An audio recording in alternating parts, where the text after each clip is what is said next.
भगवान भोलेनाथ की। तब पूरा हुआ, भोलेनाथ प्रकट हो गए और कहने लगे देवी वरदान मांग। अब सती ने जैसे ही देखा भोलेनाथ को, समझ गई यही तो मेरे पति है, तो शर्मा गई, मुख नीचा कर लिया। महादेव कहने लगे देवी वरदान मांगो। अब लज्जा के मारे, शर्म के मारे मुख नीचा कर लिया। जब नहीं बोली सती तो भगवान भोलेनाथ कहने लगे देवी तुम वरदान नहीं मांगती हो तो मुझे वरदान दे दो। क्योंकि सती कौन है? मां जगदम्बा। भोलेनाथ ने कहा कि मुझे वरदान दे दो। बोले आपको क्या वरदान चाहिए? बोले मुझे वरदान यही चाहिए कि तुम मेरी पत्नी बन जाओ। बात तो बराबर है। सती ने प्रसन्न होकर वर दिया है और समय आया सुंदर विवाह का।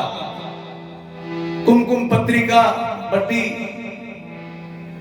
पत्रिकाएं जैसे हम बांटते हैं ना, वैसे पत्रिकाएं पहले भी बढ़ती थी। कुमकुम पत्रिकाएं बटी और शुभ मुहूर्त आया। भगवान भोलेनाथ का सती के साथ विवाह हुआ। चैत्र शुक्ल त्रयोदशी को सती के साथ भगवान भोलेनाथ का विवाह हुआ और दक्ष के यहाँ पर बारात आई बड़े धूमधाम से। सती और शिव का विवाह हुआ। ब्रह्मा जी ने दोनों का विवाह कराया, ब्रह्मा जी ने कराया साहब। और अब यहां से बड़ी सुंदर सुंदर कथाएं शुरू हो रही है। भगवान का सती के साथ विवाह हो गया। अब यहां से ध्यान से सुनते चले आप, बिल्कुल दिमाग को यहीं पे रखें, आपको आनंद आएगा। विवाह हो गया, भगवान भोलेनाथ सती को ले गए अपने कैलाश पर। वट वृक्ष के नीचे भगवान ने समाधि लगा ली और बैठ गए। इधर सती अंदर से जो कुटिया थी भगवान की, जो रहने का घर था, उसमें से सुंदर 16 श्रृंगार करके जब बाहर आई और आकर के भगवान भोलेनाथ के निकट बैठ गई और सती ने भगवान भोलेनाथ से कहा प्रभु आपसे कुछ मांगू। भगवान भोलेनाथ ने नेत्र खोले और सती को देखा। कहने लगे मांगो देवी क्या चाहिए। सती ने कहा प्रभु ऐसा वरदान दो कि जीव का बिना कारण ही उद्धार हो जाए, उसे कोई मेहनत ना करनी पड़े।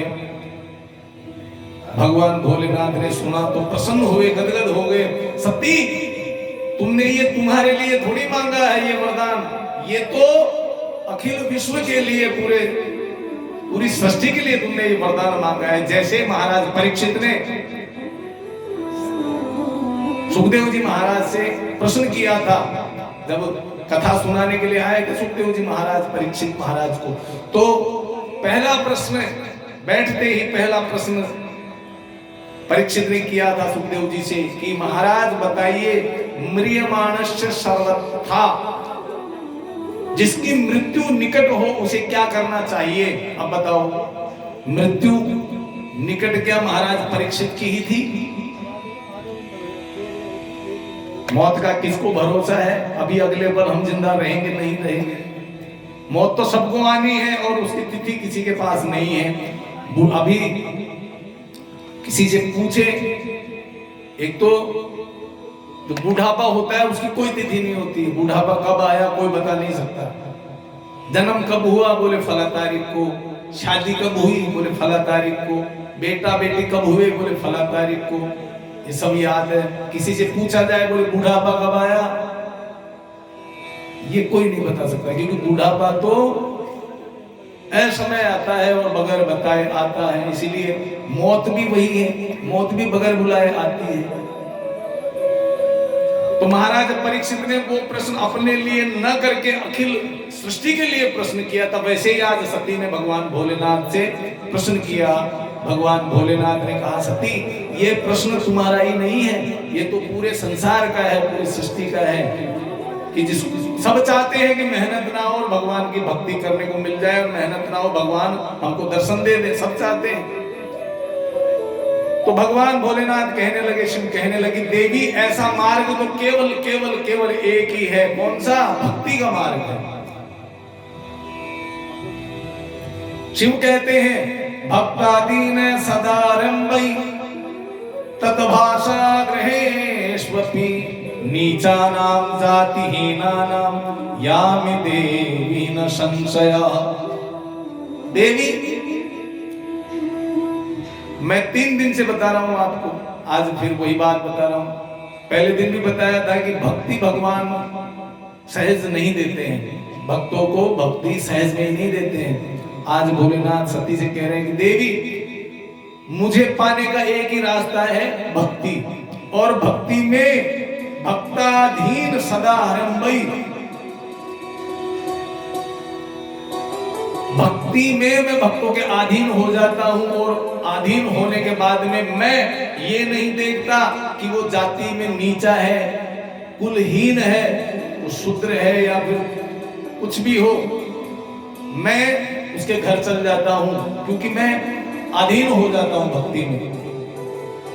शिव ने कहा, अब सती ने कहा, अच्छा स्वामी, आपको पाने का रास्ता भक्ति है, तो आपकी भक्ति कितने प्रकार की होती है प्रभु, ये भी बताएं। तो यहां पर भगवान भोलेनाथ सती से कहने लगे, देवी, मेरी भक्ति 9 प्रकार से की जाती है, और जिसने मेरी भक्ति 9 प्रकार से कर ली तो 10वें नंबर पर मैं खुद उसके यहां पर आ जाता हूं। नवदा भक्ति का यहां पर सती को ज्ञान दिया है। श्रवणम कीर्तनम विष्णु स्मरणम पाद सेवनम अर्चनम वंदनम दास्यम सख्य आत्मनिवेदनम। श्वास श्वास में राम भज, व्यर्थ श्वास मत खोए, ना जाने इस श्वास का आना हो ना होए। श्वास श्वास पर राम भज, क्योंकि इस श्वास का भरोसा नहीं किए अगले ही पल आएगी कि नहीं आएगी।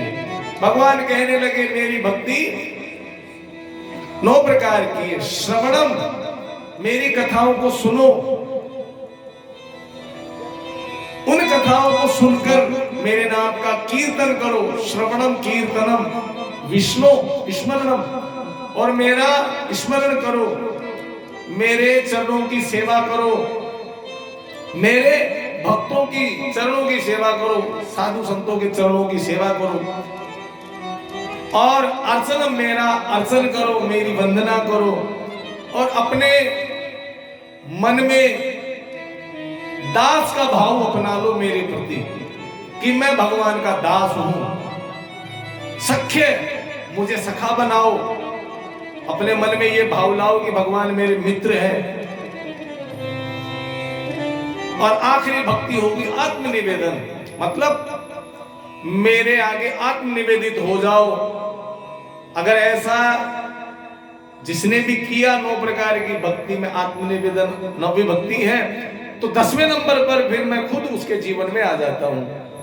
भगवान ने सती को नवदा भक्ति का ज्ञान दिया। और सही बात बता रहा हूं, कभी बैठे बैठे भगवान का की याद आई और हमारी आंखों से आंसू आ गए।